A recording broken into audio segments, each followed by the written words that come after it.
Welcome back, everybody. It's the Trending 10. We're here every single week. I'm not usually here. I'm here twice this week. I'm filling in all over the place. It's Fire Guy Ryan here, back again with my buddy Milky Comics. How are you, Russ? I am fantastic, and Comic Tom is at C2E2, which is why we are taking over the show. Make sure you hang out until the end. We will be giving away these 3 Magic John Boy Myers exclusives that Tom did promise to give away at the end of the last video. We've already picked out 3 winners, so stay tuned to the end to find out who wins that one. And we're also going to be giving away 2 more books next week, so stay tuned until next week as well. Let's get started. Number 10 on the list this week is Spawn, number 122 from 2003. This is the first appearance of Nyx, who later becomes She-Spawn. $45 average sales on this book, and we saw it hit $93 earlier this month. Now, $93 for CGC 9.8, that was on auction with 9 bidders. And if you look back to February of this year when they first announced that NYX was going to be taking over as the Queen of Hell, that book hit $190 for a buy it now. So we are absolutely at a lull, and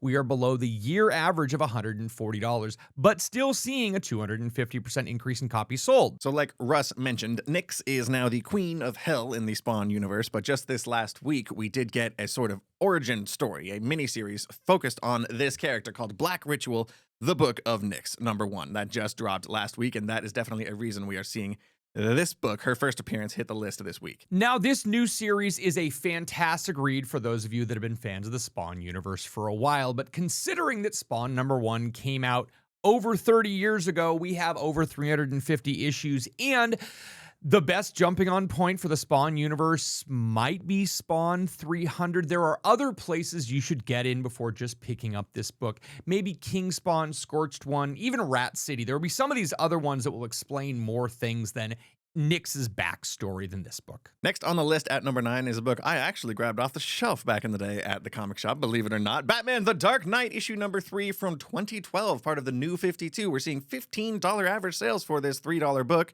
because it features the villain White Rabbit on the cover for the first time. Now, this has been a fan favorite book for a while, but it doesn't show in the graded sales. We had a sale of a 9.8 back in 2022 for only $94, but we had a recent 9.4 sale for $80, so people do want this book. Last week, we had talked about White Rabbit was supposed to be in the Peacemaker 2 show, and we mentioned this book specifically as a beautiful David Finch cover, which we do believe is White Rabbit's first cover appearance. David Finch is also doing a signing at CGC, so this is probably why we are seeing some people picking up this book. And there's a great Art Germ book that you might want to pick up as well. Correct. For the 2023 volume of Batman and Robin by writer Joshua Williamson, Art Germ did a variant cover for issue 1 of that, and it's gorgeous. And shout out to one of our commenters, Daryl Laffy, Cybertronian Beast, cool name. He pointed out that the Art Germ variant of Batman and Robin number 1 from 2023 is a White Rabbit cover, and that is a very good cover, and they're correct. Just look at it yourself. It's a great cover. And as I mentioned, Art Germ just announced that he will be doing a CGC signing. This would be a perfect White Rabbit book to pick up as well. If you're watching this video relatively soon after it drops on Sunday, you've only got a day or 2 left to sign up for the April Mystery Mail Call, the guaranteed 1 per box exclusive for this month, a John Boy Myers variant for the new relaunch of Amazing Spider-Man number 1. So grab that box, get in on the ground floor of a new run of Amazing Spider-Man, and also get some of the other stuff that's in every single box as well. There's 2 guaranteed exclusives, 1 per box, and you'll also get some back issues in there and an art print, and it's the way to support what we do. So we'd appreciate it if you go check that out. ComicTom.com is how you sign up for that. We're going to move on to number 8 on the list, Helverine. Number 5, this just came out last week. This is the variant cover, however, with artwork done by Alessandro Capuccio. This is the first cover appearance of Hell Hulk. 600% increase in copies sold in the last week. I saw this and immediately said, this just reminds me of Tim Curry in Legend. After which I had to Google that because I don't know that movie, and Russ is correct. I think Tim Curry in Legend does look quite a bit like Helverine on this book. And Helverine has been pretty popular, at least on this list, although I kind of forget that it's a comic that's coming out just because of specifically how many Wolverine titles are on the marketplace. And I think, again, to shout out another commenter in our comment section, Ooh Boy said, there are so many Wolverine stories out there right now. Wolverine Volume 8, Wolverine Revenge, Ultimate Wolverine, Deadpool and Wolverine. I think so much might take more away from the Helverine story. And that, for me, that's exactly why I forget that Helverine is a comic. I'm personally loving Ultimate Wolverine right now, so everything else is sort of second tier, in my opinion. This has been a Marvel formula for years where they have a main character that shows up in lots of different titles. So it's nothing different, but there are always one or two that kind of rise to the top. And right now, Helverine seems to be the one that everyone's reading, and you should too. I'm just a huge fan of this cover artist. Again, Alessandro Cappuccio. I mentioned Ultimate Wolverine. He's coincidentally doing the interiors for that book as well. He's also been doing interiors on Moon Knight with Jed McKay for years now, and the artwork in that book is gorgeous. You gotta check this artist out. Number 7 on the list, we have a video game comic book, Devil May Cry #1 from 2004. We're reporting $15 average sales and a recent 9.8 sale for $270 back in February. We just had the Netflix series drop, and while we are hearing mixed reviews about that, Ryan's going to get into it in just a second, we do in fact have the last recorded time we have Kevin Conroy in an animated series. And for those of us who are diehard DC fans, he was the voice of Batman forever. Rest in peace, Mr. Conroy. We are seeing a 420% increase in copies sold of this book compared to last week, which I guess makes sense since the Netflix show just dropped last week. And according to the reviews I read while researching for this number, I have not watched the show. Don't hate me. The reviews say the reviews I read said the first half of the season was kind of okay, but the second half was really good, which I think is one of the few times the Netflix model of releasing the whole season all at once works in its favor. Normally, we've been talking a lot about shows like Squid Game and Stranger Things and how releasing the whole season all at once sort of kills the week by week water cooler discussion like vibe that helps a lot of shows stay relevant and popular.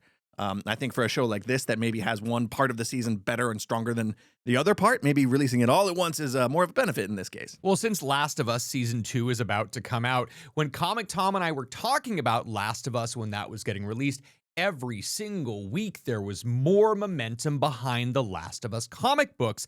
So something like this where you drop all of it at once, it's really, really detrimental. But you'd figure that a lot of the video game people and something that's more of a slow burn, like the first couple episodes are building before you get to the big Devil May Cry battles, it's going to lend itself to be better. Not everything works well with this Netflix model, but this one absolutely does. Next up, number 6, we have the oldest book on this week's list, Avengers, number 43 from 1967. This book is older than I am, Russ. This book is older than I am as well, Ryan. It's the first appearance of the Red Guardian, and since we know the Thunderbolts movie is about to come out, this is a book that all of a sudden people are talking about again. $280 average sales, and we did have a recent high sale of $1,545 for a 9.4. But if you're looking for something a little bit more affordable, and you want to understand how we do the averages, when we say $280 for an average sales, that does take into account the super high grade sales, but you can get a really respectable grade of this book, raw or even slabbed, for under $100. The tipping point right there is a 6.0 or a 6.5. We are seeing consistent sales between $80 and $90 for a fine book. So if you can get a 6.5, a fine plus book for like $90, buy it now or even on auction, of a pretty good Silver Age key, this is a great book to pick up. It just looks cool, and while I don't think there's a whole lot of like value upside, it's a great display piece and just kind of a fun book to own. 12-cent Avengers, you know? I kind of forget that this movie is literally 3 weeks away from today as we're filming this. This movie came up on me out of nowhere. It just always felt like something that was so far off in the distance it wasn't even worth thinking about, and Superman and Fantastic Four are like a month or two behind this movie. So like the 2025 summer blockbuster season is creeping up on us as we speak. And I feel like Thunderbolts is like the first real shot across the bow, so to speak, in that season of the year.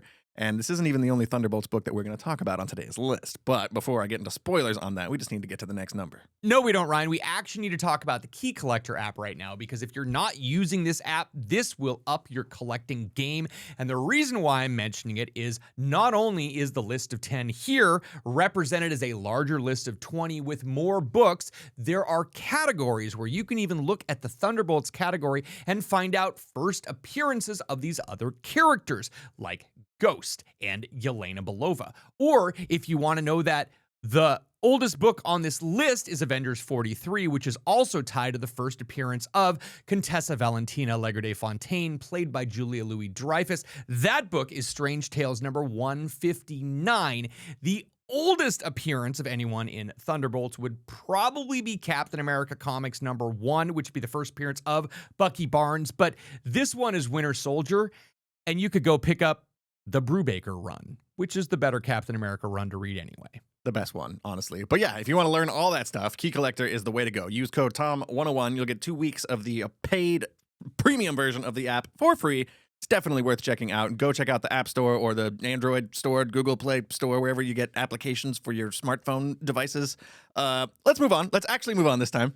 All New Venom #5, another brand new book from Marvel Comics. This is not that new, I guess. It's been out a couple weeks now. But this is the issue where, spoiler alert, we find out that Mary Jane Watson is the new host for the Venom symbiote. What is going on? Anyone who was watching this list last week saw that there was the spoiler variant that was one per store that had her on the cover in the symbiote. So this book itself actually has her in story. We're seeing a 102% increase in copies sold this week and still reporting a $5 average sale. So it's not like it's going up in value, but more people are picking it up because of this anomaly. It's an interesting book, and we don't know how long she's going to stick around, but the writer seems to think he's going to be doing things with her for a while. Yeah, Al Ewing has been doing a really good job on this book. It's the whole first few issues were a complete misdirection. Nobody guessed that Mary Jane was going to be the host of this symbiote. It was a mystery for the first 4 issues of this run. However, I looked ahead. Coming up, issue 6 comes out May 7th, and that one is going to give us like the origin story of how Mary Jane got this symbiote and what the hell's actually going on. We got like the reveal at the end of issue 5. But we're going to get some answers coming up in just a few weeks, which I am very much looking forward to. And if people like the answer, we'll probably see this book on the list again. And if they don't like the answer, it's going to disappear and everyone's going to ignore it. #4 on the list, we're back to Thunderbolts. We got The Sentry, #1 from the year 2000. I love this book. I love this character.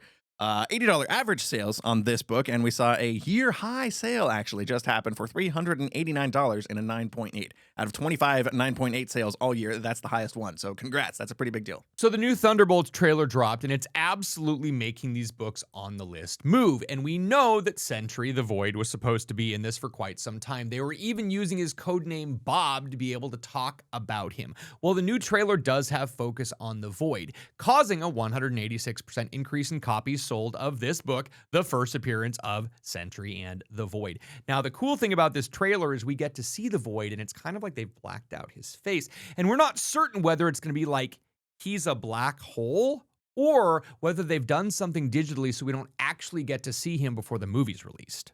Yeah, Marvel definitely has played some special effects, CGI, tomfoolery with their trailers in the past. I'm looking at the Hulk Infinity War Hulkbuster situation, so even in this movie, there's been speculation that they're like airbrushing characters out of shots in the trailers. Even so, like, I don't know what they're doing with Sentry. I think it would be a cool take on the character to make him like a fully negative space, like reversed human being, like just a black fuzzball or something. Or like Russ said, if they're keeping it kind of like literally shadowy, so we can't see exactly what's going on with his face. Yeah, because the normal audience doesn't really know yet that Sentry and the Void are the same person. That was kind of a twist in the comics back in the day. So maybe they're going to translate that for the Thunderbolts too. Although, there's already potentially going to be another Thunderbolts style twist in that movie. There could be too many twists in this movie all around. But no matter what, I'm looking forward to it. I'm really excited for this movie, and it is just 3 weeks away. #3 on the list, Absolute Batman #1. Last week, if you were here, we talked about DC's All In, and that was the book that kicked off the first appearances of all of these Absolute characters. Now, there are 6 Absolute titles that DC has released now, and Batman seems to be the fan favorite. We have Absolute Batman, Absolute Superman, Absolute Flash, Absolute Wonder Woman, Absolute Green Lantern, and Absolute Martian Manhunter. Absolute Aquaman, he's coming. We know it's happening. $25 average sales. We have seen sales just over $100 for CDC 9.8 and one crazy high outlet. I don't believe a $294 9.8. Someone reported that. That sounds crazy high for that book, but really 12-month average for these 9.8s, $101. Book came out a couple months ago. We are definitely going to be seeing more and more of these. There are multiple prints of this book, and there's even the all black and white noir edition. So if you are looking for just a copy to read, they are out there. You can still get them at cover price, but it is a 104% increase in copies sold this week on the first print. We are getting the collected versions, too, of like the first story arcs of the first 3 waves of Absolute books, at least. I know I saw in the catalog Absolute Batman, Absolute Superman, Absolute Wonder Woman trade paperbacks are coming soon. So if you have not picked up any of these titles and you've been waiting for the trades, stop waiting and start reading, because this stuff's really good. Absolute Batman has done a really good job of like flipping. I guess all these books have done a really good job of flipping the status quo that you remember from the main DC universe on their head. But in Batman, Bruce Wayne has been like friends with all of his classic rogues gallery. Like he's playing poker with Harvey Dent and Edward Nygma, and they're making jokes about, Joker, and apparently Mr. Freeze is popping up in recent issues of Absolute Batman. I'm still like an issue or two behind, so I'm waiting to get to that myself. But yeah, you gotta check out all these Absolute books on the Ultimate line over at Marvel. More on that in a minute. I think that's just some of the best comics. As somebody who is neck deep in comic books right now, I think the Absolute and Ultimate universes from their respective publishers are some of the best books on the shelves. I really agree with you, Ryan. And quite honestly, the fact that we have Absolute Batman at number 3 and Ultimate Spider-Man number 1 at number 2, this really lends itself to showing that Marvel and DC are both trying to get new readers in with new stories and shaking up things for the old readers who may have kind of been stuck in the status quo. So again, number 2 on the list, Ultimate Spider-Man number 1. We are seeing $70 average sales for the first print number 1s. This book was hot when it came out, and it remains hot. I never announced this anywhere, but I made a top 10 2024 comic books last year, and this book was my number 1 book of 2024. Ultimate Spider-Man came out, I believe, in January of 2024, and it has been my favorite the entire year. This is one of the best books on my pull list right now. It's my favorite book at Marvel Comics. You need to read it if you haven't already.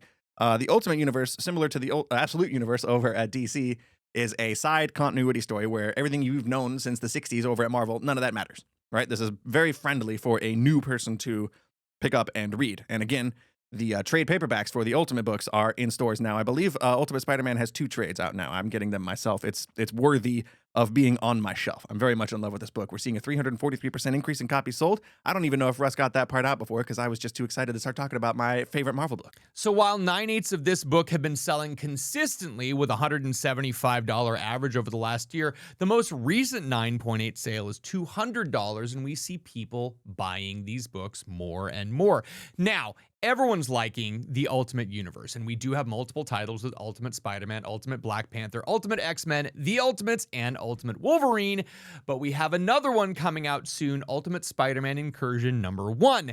And the Incursion, where the other universes are going to be coming into play, is going to be a very interesting turning point. Let's see what happens, because there's a lot of optimism from the people that like the Ultimate Universe, but I'm still hearing some dissenting voices out there that haven't really tried Ultimate and are sticking with the 616. What do you think? Let us know down below. What are your actual thoughts about the Ultimate Universe?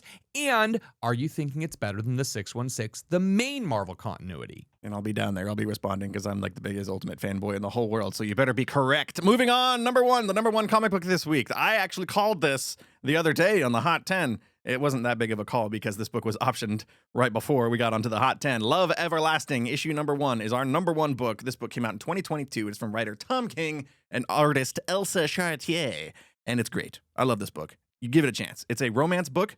That almost made me not read it, because romance, what am I going to do reading a romance book? It's a romance, like sci-fi, trippy kind of, I almost want to throw the word David Lynch out there for you, because I know that's, we both speak that language together.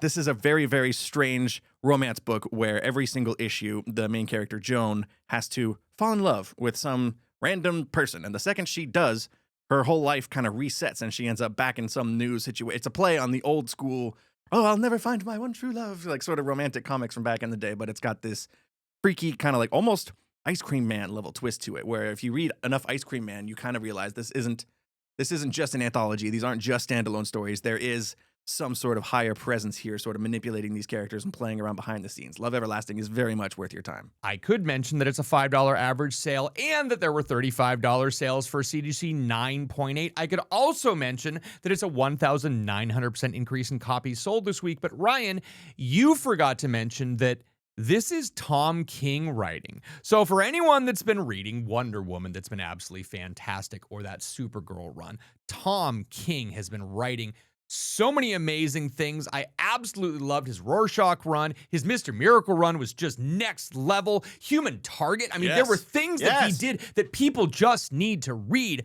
I think Tom King is fantastic. The stuff that he did on Batman, I'm going to go to the grave just seriously talking about how much I like them. Even a lot of people didn't.